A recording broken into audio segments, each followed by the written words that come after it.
Drill Sergeant Crystal thought he understood suffering. For 15 years, he had stood at the center of the Galactic Military Academy and watched confidence die in 100 different languages. He had watched recruits from soft garden worlds fold under standard endurance drills. He had watched Deathworlders swagger in with inflated pride, only to break when discipline proved heavier than muscle.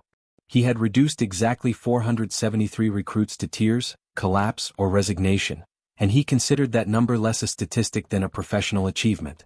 So when he saw the final entry on the morning intake roster, he barely paused. One human.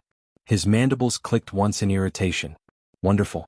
Around him, the primary training facility glowed under cold overhead panels, all polished alloy and brutal geometry.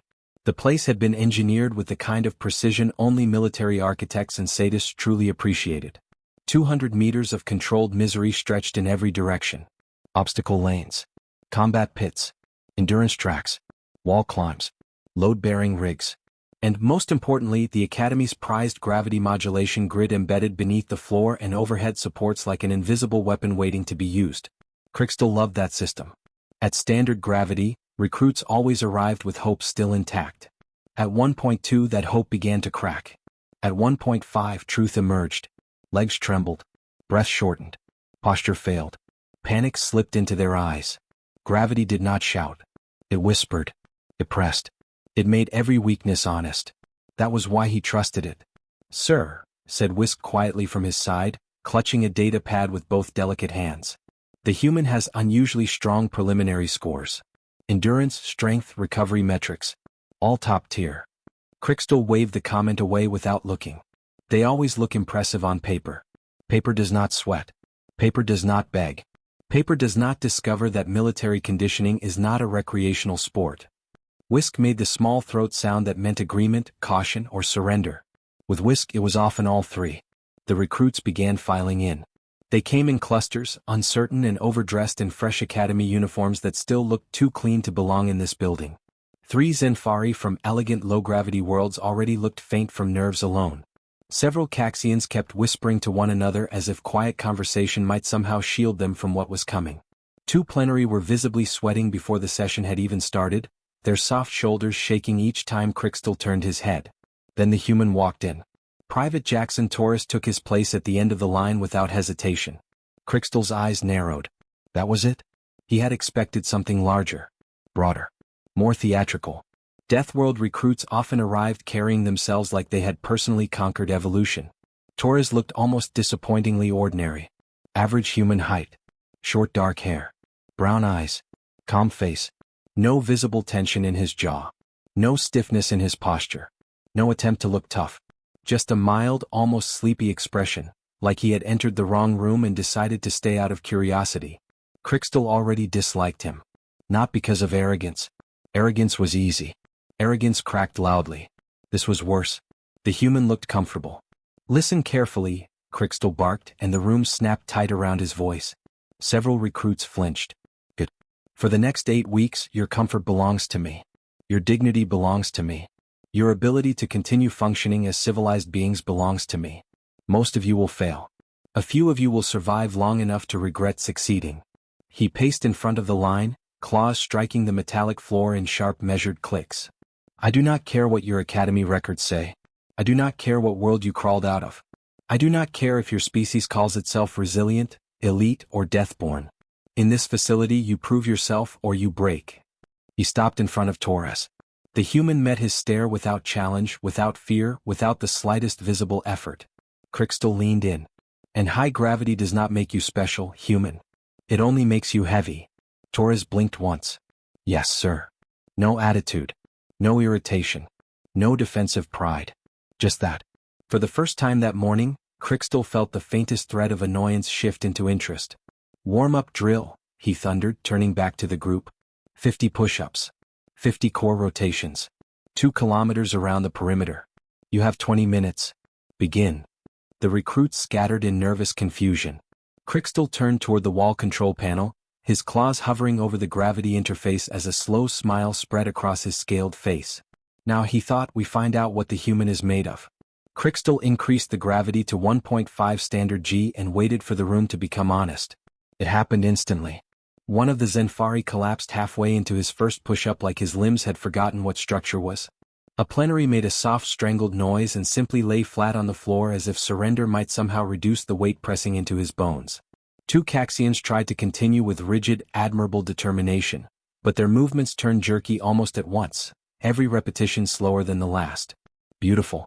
Crixtal folded his arms behind his back and watched panic bloom exactly the way it always did. Confusion first. Then denial. Then that dawning animal realization that their own bodies were no longer listening the way they should. He strode between them like a storm given rank and authority. Keep moving, he barked. Your muscles are not failing. Your standards are. A recruit from one of the lighter worlds raised his head from the floor and gasped. Sir, I believe there may be a malfunction in the environmental systems. The malfunction, Crixtal said, is your conditioning. That should have been the rhythm of the morning. Collapse. Correction. Humiliation. Progress through suffering. Instead, his attention kept drifting to the far end of the line. Private Jackson Torres was on his 37th push-up. Not struggling through it. Not gritting his teeth. Not fighting for each motion like someone trying to hide weakness. He was moving with perfect control, body straight, breathing measured, pace steady. Down. Down. No tremor in the arms. No instability in the shoulders. No strain in the neck. If anything, he looked mildly under-challenged, like the exercise had interrupted a better thought. Crixtal's mandibles clicked once. He glanced toward the gravity readout. 1.5 standard G. Correct. He looked back at the human. Torres finished his 50th repetition, rose smoothly to his feet, and transitioned into core rotations with fluid ease. Nothing dramatic. Nothing showy. Just efficient movement, the kind recruits usually achieved only after weeks of adaptation. Crixtal walked toward him. Recruit Torres. The human stopped and turned immediately. Sir. You will not showboat in my facility. Torres frowned, not offended but genuinely confused. Sir, I was just completing the assigned exercise. At nearly double the pace of the rest of your cohort. Torres glanced around for the first time, noticing the others sprawled, shaking or gasping against the floor. Something like realization crossed his face, followed by what looked dangerously close to concern. Oh, he said. Sir, I apologize if I was going too fast. Crixtal stared at him. Torres actually looked sincere. Should I slow down, sir? That was somehow worse than arrogance. Crixtal felt one eye twitch. He had prepared himself for pride, for Deathworld swagger, for the smug confidence of a recruit who thought home gravity made him untouchable. He had not prepared for polite cooperation delivered by a man who appeared not to understand he was doing something impossible. Continue, Crixtal growled. Yes, sir. The human resumed the exercise exactly where he had left off. By the time the warm-up cycle ended, the facility looked like a battlefield after a badly planned assault. Several recruits had failed to finish half their push-ups. One plenary was still flat on the floor making weak, despairing sounds. A crystalline Kashian had completed the rotations, but only with the haunted expression of someone reconsidering every decision that had led him here. Torres had completed all assigned repetitions, stood waiting for the run, and was stretching casually. Whisk appeared at Crixtal's shoulder, voice lowered. Sir, perhaps the human has concealed augmentation? Muscular reinforcement, neural support, and exoskeletal weave. Scan him, Crixtal said immediately. Whisk tapped the data pad with trembling fingers, ran the bioread, waited, then looked up with widening eyes. Nothing, sir. No enhancement systems. No support implants. No stimulants. No illegal assistance at all. Crixtal looked back at the human, now jogging lightly in place while the others struggled simply to stand. For the first time in 15 years, the drill sergeant felt something cold move through his chest. Not fear. Not yet. Doubt. And doubt, in his experience, was always the first crack before something larger broke. The 2-kilometer run was where most illusions died. Crixtal had learned that early in his career. Strength could lie. Pride could lie. Even pain tolerance could lie for a little while. But distance under rising strain told the truth every single time. A recruit could fake courage for 30 seconds. He could not fake conditioning for 2 full kilometers when gravity turned every step into an argument with the floor. Starting line, Crixtal ordered. The recruits staggered toward the perimeter track circling the facility. Some moved with determination. Others moved the way injured prey moved when instinct kept dragging them forward long after logic had surrendered. Plume, one of the Zenfari, had to push himself upright in stages, all 4 limbs shaking beneath him. Sir, he wheezed, Will the gravity issue be corrected before the run? The gravity, Crystal snapped, is not the issue. Torres, already at the line, turned his head slightly. You want me to pace with you? He asked Plume. Sometimes it helps if you lock onto someone's rhythm. Plume stared at him in exhausted disbelief. You are not suffering. Torres blinked. Suffering with what? The words were simple. Honest. Harmless.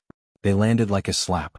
A nearby Kashin made a brittle chiming sound that might once have been laughter. This human either does not feel pain, she muttered, or he was born in a collapsing star.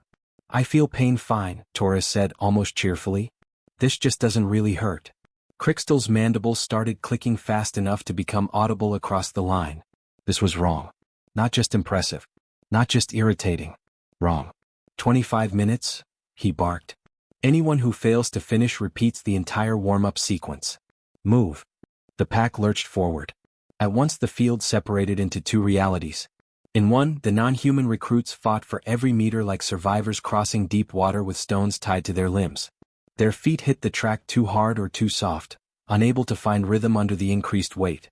Breathing broke apart. Postures collapsed. Panic leaked through discipline and made movement inefficient. Within the first few hundred meters, several were already burning through what little reserve they had. In the other reality, Jackson Torres ran like he had just begun his morning. Not fast. That was what disturbed Crystal most. If the human had exploded off the line in some reckless burst of Deathworld pride, there would have been an explanation. Adrenaline. Ego. Poor pacing. A mistake waiting to punish itself.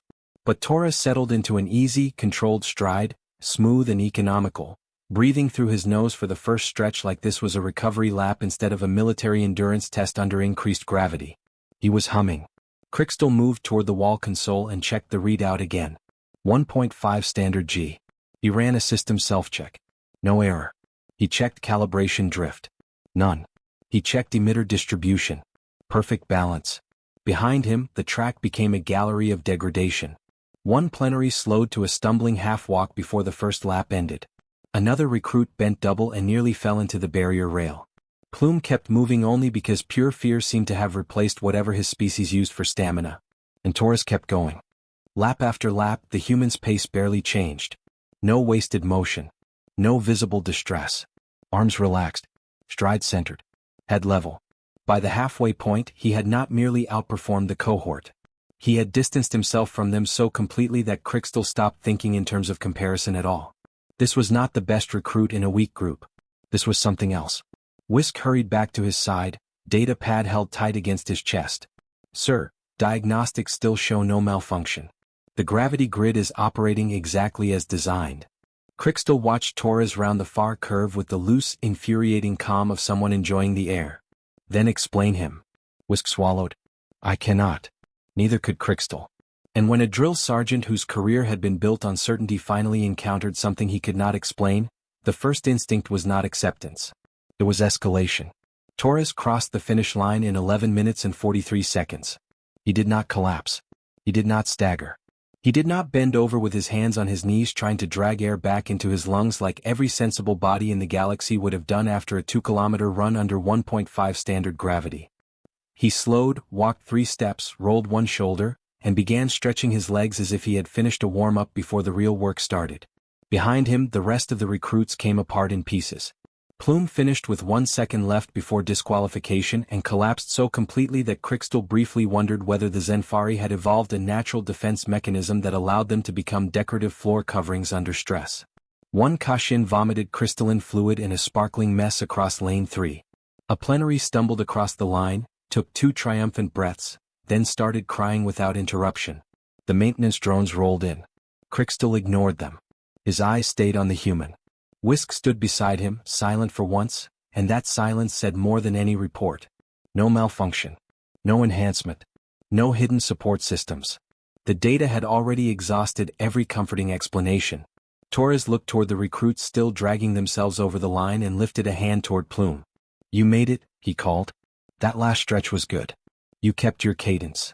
Plume rolled onto his side with the weak expression of a being too tired to hate properly. I saw my ancestors halfway through lap 2. Torres nodded sympathetically. Yeah, cardio can do that. Crystal turned away before the conversation could become even more surreal. He moved to the control panel and ran the diagnostics again, more thoroughly this time. He checked the graviton emitters one by one. He checked floor response, ceiling balance, field overlap, power draw, sensor feedback, emergency governor lock, manual override integrity, calibration memory. Every result came back clean. The system was perfect, which meant the problem was not the room. It was his assumptions. He hated that possibility enough to reject it on instinct. "Sir," Whisk said cautiously, "perhaps Earth's gravity classification is inaccurate." Crystal snapped his head toward him. "Galactic survey classifications are not inaccurate." "Yes, sir. Usually. The word lingered. Crystal looked out over the training floor. Recruits sprawled across it in various stages of physical regret. Medics hovered near the weakest. The gravity grid still held at 1.5, turning every attempt to sit up into labor. And at the center of all of it stood one human recruit, rotating his shoulders and loosening his arms like an athlete preparing for harder work. That mild expression was still there. Not smug. Not mocking. Not arrogant. Comfortable. Crystal hated it almost as much as he feared what it meant. His gaze shifted from the human to the obstacle course on the far side of the facility. Walls. Rope ascents. Balance beams. Crawl tunnels. Weighted carries. 12 stations designed to break rhythm, punish weakness, and expose every lie a recruit told himself about endurance. Under standard gravity, the course was harsh. Under elevated gravity, it became confession. A thought formed. Not a reasonable one. A necessary one. "We are going to 2 standard G," Crystal said. Whisk made a choking sound. "Sir? You heard me. The Zenfari may not survive it. Then the medics will earn their keep." Whisk stared at him in horror.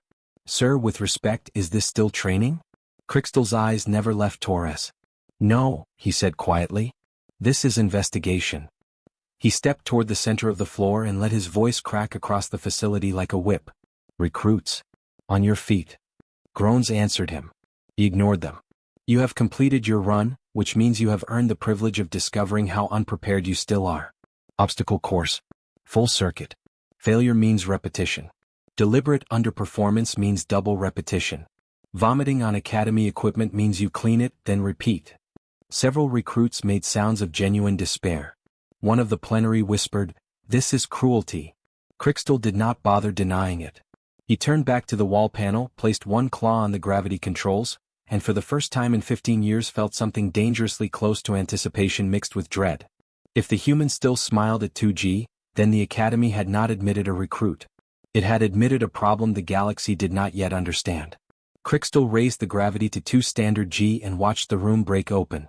Every recruit except one reacted as if the planet itself had reached up through the floor and grabbed hold of them. Plume collapsed instantly, all 4 limbs folding under him with a strangled sound that was part panic, part prayer. One of the Caxians stumbled sideways and hit the deck hard enough to leave a hairline scratch across the alloy. The 2 plenary did not even attempt dignity this time. They simply dropped and began making the kinds of noises living things made when they regretted every decision that had led them into military service. Even Crystal felt it. His own species came from heavier gravity than most council worlds, and he was stronger than the recruits by every meaningful measure, but 2G still pushed against his joints with a blunt, oppressive insistence. His breathing changed. His stance widened. The weight announced itself in every tendon. That alone should have satisfied him. It did not. Because Torres looked down at his own hands, flexed his fingers once and said with mild interest, "Huh. Did they adjust something?" Whisk made a tiny sound of disbelief beside the control panel. Crystal's throat went dry. The human was not ignoring the increase. He had noticed it. The way someone noticed a slight change in room temperature. Torres rolled one shoulder, shifted his stance, then walked toward the first obstacle with a normal human stride. Walk. At 2 standard G. The first wall stood 3 meters high, smooth-faced except for a narrow upper ledge intended to force recruits into a combination of jump timing, grip strength, and upper body discipline. Under standard gravity, it separated the prepared from the merely hopeful. Under 2G, it might as well have been a vertical cliff. Torres bent his knees, jumped, caught the ledge cleanly, and pulled himself over in one fluid motion. No struggle. No pause. No gathering of strength before the next movement. He dropped down the far side and kept going. Behind him, Plume was still trying to push himself upright. "Recruit Plume," Torres called back, not mocking, not impatient. "Keep your center lower. Spread the load across all 4 arms before you try to rise. Plume stared at him from the floor with the haunted eyes of a being receiving advice from a hallucination. Everything is heavy, he wheezed. My arms are heavy. My lungs are heavy. My regrets are heavy. Torres actually jogged back, under double gravity. He offered Plume a hand and helped haul him upright with an ease that made Crystal's stomach tighten. One step at a time, Torres said. Don't fight the weight all at once. Breathe first. Move second. Crystal stood frozen. That was the moment something shifted. If the human had simply dominated the course alone, Crystal could still have filed the experience away under anomaly, outlier, freakish recruit. Military history was full of rare monsters. He could have hated Torres cleanly for that. But the human was not just functioning. He had spare capacity. Enough strength left over to help. Enough calm left over to teach. Enough control left over to make this nightmare survivable for someone else. That was worse. One by one, the obstacle course exposed the gap between species. The crawl tunnel reduced most recruits to desperate scraping motions. Elbows and knees dragged forward through effort that bordered on humiliation. The balance beam became a narrow execution line under the increased weight, every correction too slow, every misstep amplified. The weighted carry station destroyed posture completely. Recruits bent around their loads like structures failing under snow. Torres moved through all of it with infuriating efficiency. He cleared the beam without looking down. He crawled through the tunnel in a controlled low glide. At the carry station he picked up his assigned weight, adjusted the distribution once, and continued as though someone had added inconvenience rather than mass. By the time he reached the 7th obstacle, several recruits had stopped pretending they were still competing. 2 were crying openly. 1 was vomiting beside a support rail. Plume was still moving only because Torres kept circling back to guide him forward. Crystal did not realize his mandibles were clicking until Commander Oryx's voice sounded quietly from the observation entrance. Sergeant, the commander said, what exactly am I looking at? Crystal kept his eyes on the human dragging order out of chaos under crushing weight. For once in his life he had no answer. And that silence frightened him more than failure ever had. By the end of the obstacle course, the academy floor looked less like a training facility and more like the aftermath of an evacuation. 2 plenary had not moved beyond the 4th obstacle and were now lying on their backs staring at the ceiling in silent existential surrender. Akashian sat against a wall support with stress fractures spidering faintly through one arm, too exhausted to speak and too disciplined to complain. Plume crossed the finish line only because Jackson Torres practically shepherded him over it one instruction at a time. Good, Torres said, steadying him before he collapsed. You kept your balance through the last carry. That's progress. I lost consciousness twice, Plume whispered. Still counts, Torres said. Then the human straightened, adjusted both weighted vests hanging from his shoulders and looked ready for more. That was what finally drew the other instructors in. Sergeant Threll arrived first, huge even by military standards, a broad heavy-world veteran whose usual expression suggested that gravity itself worked for him personally. Lieutenant Vex followed, lean, cold-eyed, and impossible to impress. Commander Oryx had already stepped into the observation area, all composure and authority wrapped around the stillness of someone who had seen too much to react too early. Now all 3 were watching Torres. And all 3 wore the same expression Crystal had spent the morning trying not to feel. Disbelief. Report, Commander Oryx said. Crystal straightened automatically, but the movement felt stiff under the pressure of uncertainty. Human recruit. Private Jackson Torres. No visible augmentation. No illegal assistance. No diagnostic faults in the facility. Subject completed warm-up drills under 1.5 standard G with no meaningful performance loss, then completed obstacle circuit under 2G while assisting weaker recruits. Threll's heavy brow lowered. Assisting? He carried extra load, Whisk said before Crystal could stop him. Voluntarily. To make the course harder for himself while helping another recruit. Vex turned her head slowly toward the human. Why? Torres, overhearing his name, looked over and gave a small shrug. Because they were having a rough time. The simplicity of the answer somehow made it worse. Commander Oryx stepped farther into the facility. Recruit Torres. Yes, sir. Would you describe the current gravity level as difficult? Torres considered it with the seriousness of someone trying not to offend. A little better, sir. There was a long silence. A little better, Vex repeated flatly. Torres nodded. At standard, everything felt kind of floaty. 1.5 was closer. 2 feels more natural. Threll let out a low sound deep in his chest, not quite laughter and not quite concern. Sergeant Crixtal, what is the maximum safe capacity of this training grid? 2.5 standard G, Crixtal answered. Oryx's eyes never left the human. Can the facility hold it? Yes, sir. Can the recruits? No, sir. That answer hung in the air longer than the others. Crixtal knew what he should say next. He should recommend ending the experiment. He should advise caution.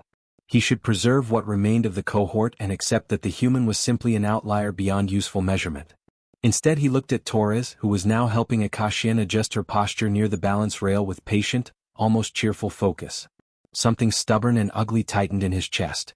He had built his career on understanding limitation. On recognizing where bodies failed, where minds cracked, where pressure separated the worthy from the weak. If this human existed outside that structure, then either the structure was incomplete or Crixtal had wasted 15 years worshipping a map of terrain he had never truly seen. We go to 2.5 tomorrow, he said. Whisk's head snapped toward him. Threll actually smiled. Vex looked interested for the first time all morning. Commander Orcs said nothing. Crixtal continued before doubt could catch him. Full combat simulations. Tactical gear. Drone engagement. Live response movement under maximum safe operational gravity. And if he still performs like this? Oryx asked quietly. Crixtal looked back at the human. Torres had just laughed at something Plume said and then demonstrated how to shift body weight across 4 limbs so the Zenfari would not collapse at the first directional turn. He moved with the relaxed certainty of someone treating impossible conditions as familiar ground. If he still performs like this, Crixtal said, voice low, then the problem is not the recruit. For the first time since dawn, Commander Oryx looked troubled. And somewhere beneath the fatigue, the confusion, and the bruised pride of every instructor in the room, a new thought began to take shape. Not how strong is the human, but what kind of world creates one. Day 2 began with witnesses.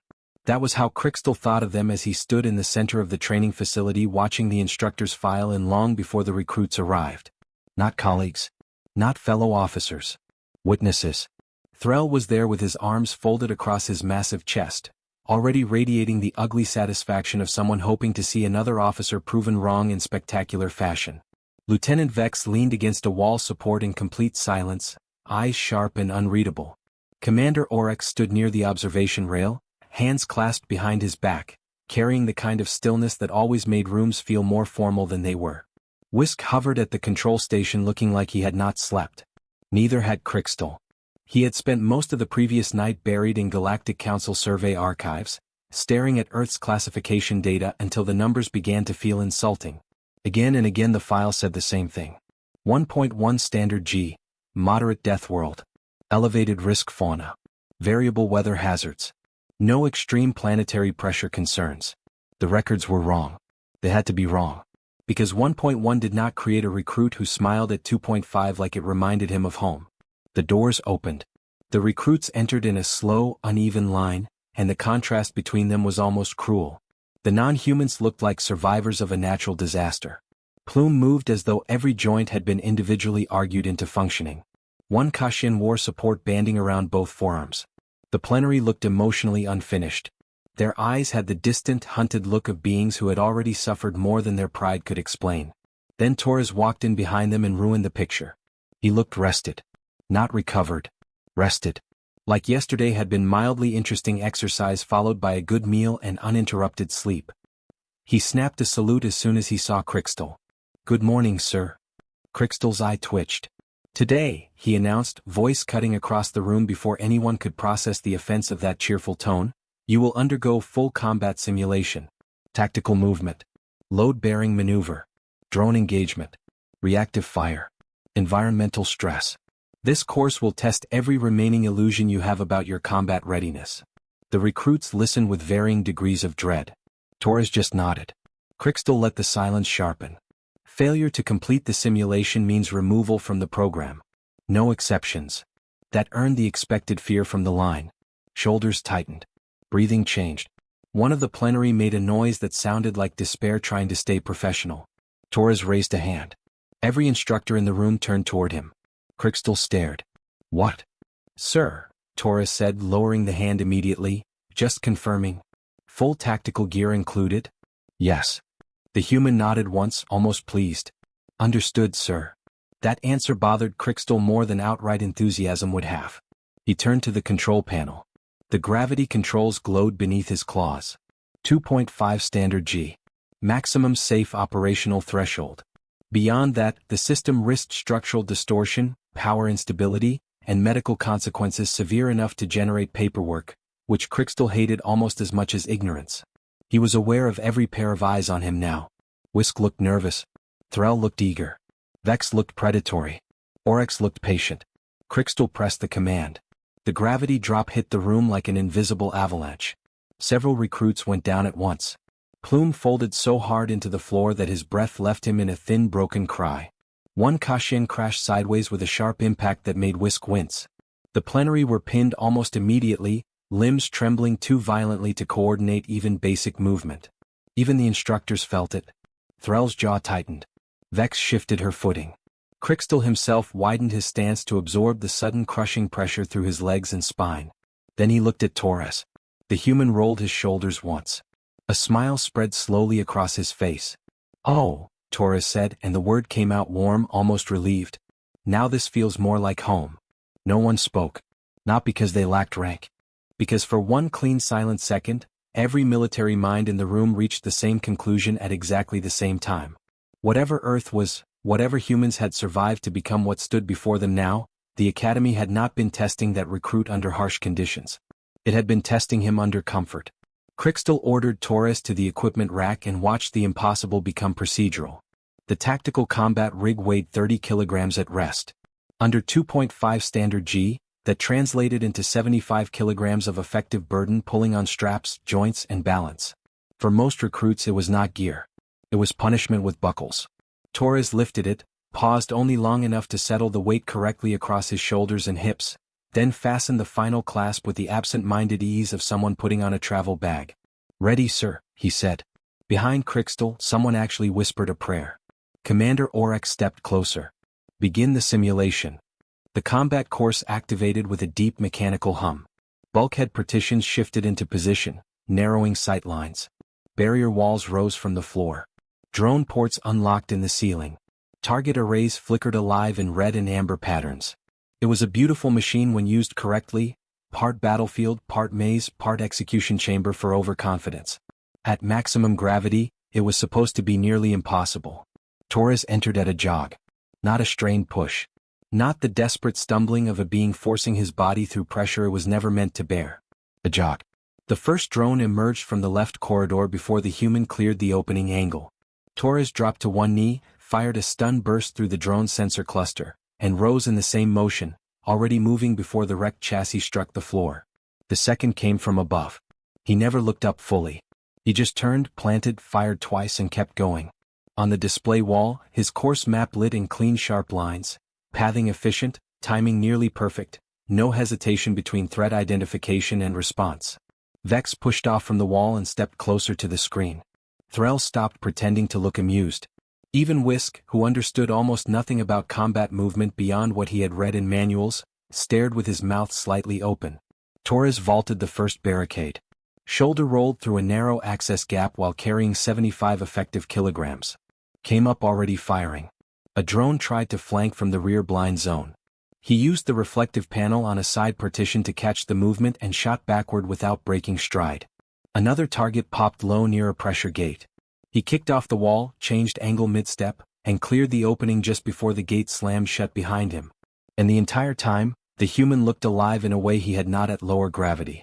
Not merely capable. At ease. His movements were tighter now, more grounded, as if the heavier load and harder pull had finally brought the world into proper alignment. The crushing force that had turned every other recruit into a casualty had somehow completed him. Every pivot bit into the floor with authority. Every acceleration had purpose. Every recoil settled naturally through a frame built on a planet no one in the Academy had understood. "This is absurd," Vex said quietly. "No," Commander Orcs replied, eyes fixed on the screen. "This is data." Torres reached the live-fire corridor. That section usually separated gifted recruits from future officers. Moving barriers. Rotating targets. Split-second choice points. Suppressive drone fire intended to overwhelm rhythm and force mistakes. Under 2.5 G, it should have turned even strong soldiers into slow predictable failures. Instead, Torres laughed. Actually laughed. Contact left, he called to no one, dropped one drone, shifted right, fired through a narrowing gap, then ducked beneath a sweep line and came up inside the next threshold before the system had fully adjusted to his speed. His accuracy never dipped. His posture never broke. His breathing rose slightly, but only slightly, the kind of increase in other species might show climbing stairs too quickly. Crystal watched the time counter continue falling below every benchmark the Academy had ever recorded and felt the edges of his world strain under the pressure of a new truth. This was not exceptional performance under impossible conditions. This was normal performance under familiar ones. And if this recruit was average, if this was not some singular monster but merely a human shaped by ordinary life on Earth, then the galaxy had not misjudged one soldier. It had catastrophically misunderstood an entire species. Torres finished the course in 17 minutes. At maximum gravity. With a perfect accuracy record. With cleaner movement than most Academy graduates managed under standard conditions. When he emerged from the final corridor, tactical rig still secured to his frame, he was breathing a little harder than before, but only a little, the way a soldier might breathe after finally reaching terrain that felt worth respecting. He walked straight to Crystal, came to attention, saluted crisply, and spoke the sentence that broke what remained of the drill sergeant's certainty. "Sir, is there any way to increase the difficulty?" No one moved. Torres seemed to notice the silence then, and his expression shifted to something almost apologetic. "I mean, this was good, sir. Better than yesterday. But if this is the facility limit, then that's fine. I'll work with what we've got." What we've got. As if the Academy's maximum safe threshold were a compromise. Crystal stared at him. "Recruit Torres, this facility cannot exceed 2.5 standard G." The human's face fell in genuine disappointment. Oh. That single syllable hit harder than mockery would have. 2.5, Crystal repeated, each word measured carefully, is maximum safe operational capacity.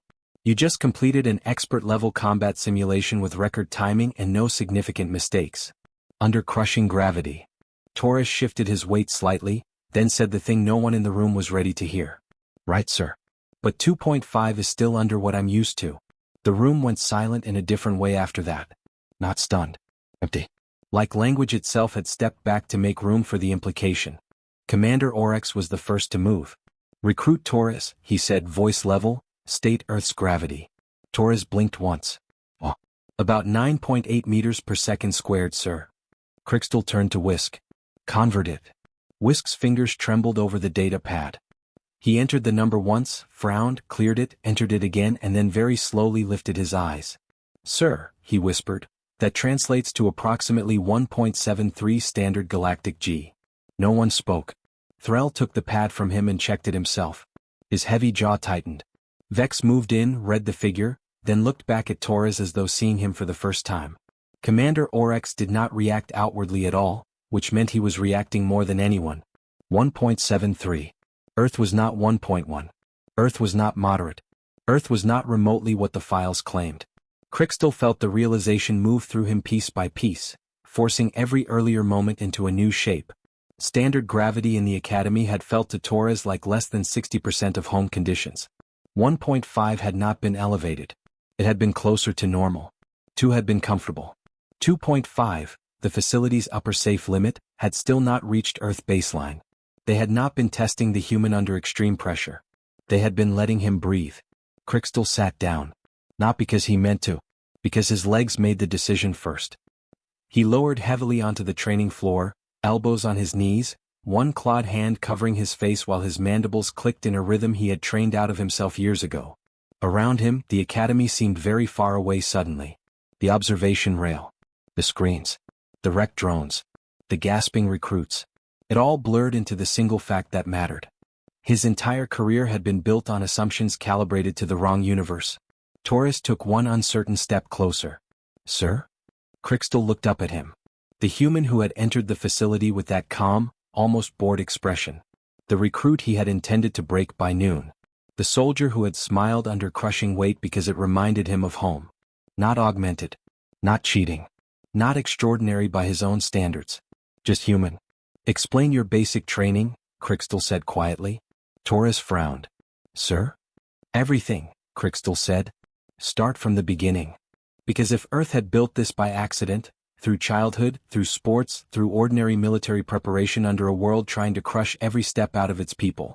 Then the drill sergeant was no longer studying one recruit. He was staring at a warning the galaxy had misfiled as trivia.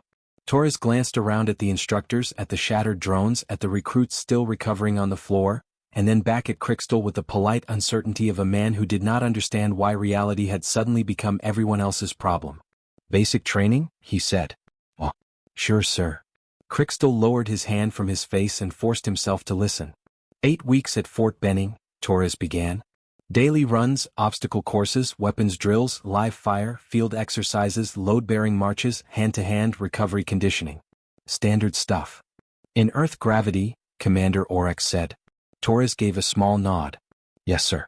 Just normal gravity." The phrase settled over the room like a verdict. Crystal stared at him. "What was your daily run distance?" "Started around 5 kilometers. Worked up to 10 by week 6. Full gear runs were usually 8 with about 20 kilos of equipment." Threll made a rough sound in the back of his throat and started calculating on his pad. His eyes widened first, then narrowed again as if refusing to accept what they had just seen.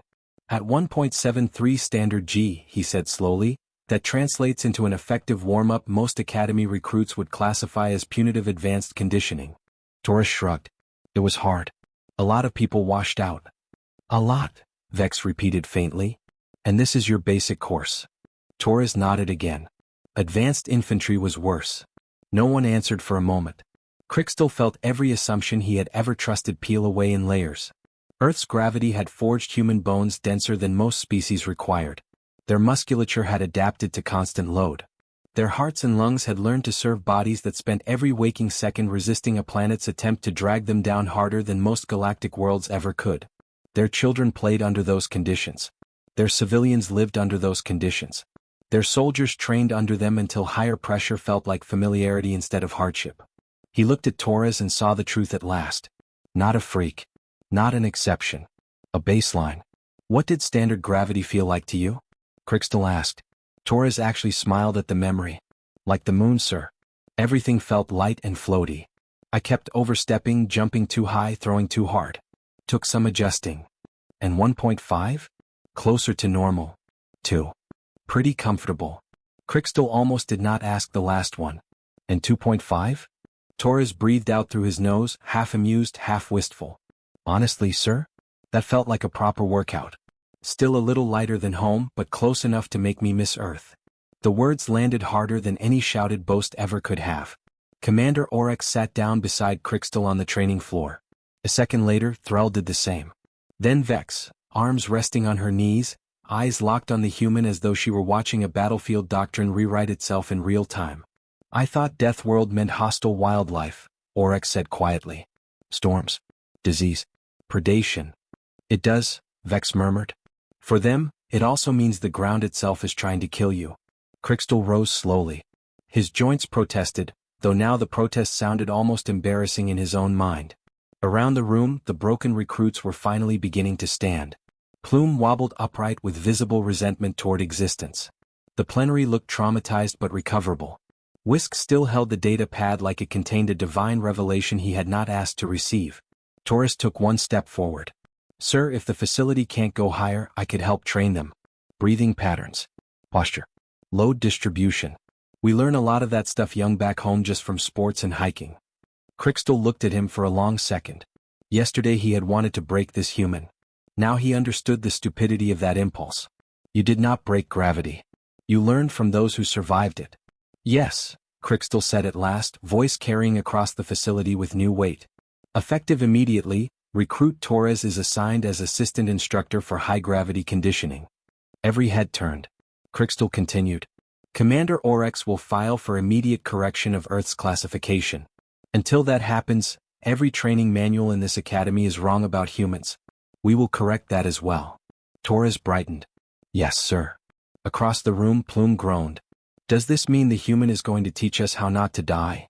Crystal looked at the cheerful Deathworlder from a crushing planet the galaxy had misunderstood, then at the recruits gathering around him with equal parts dread and awe. "For the first time in this facility," he said, "that is exactly what it means."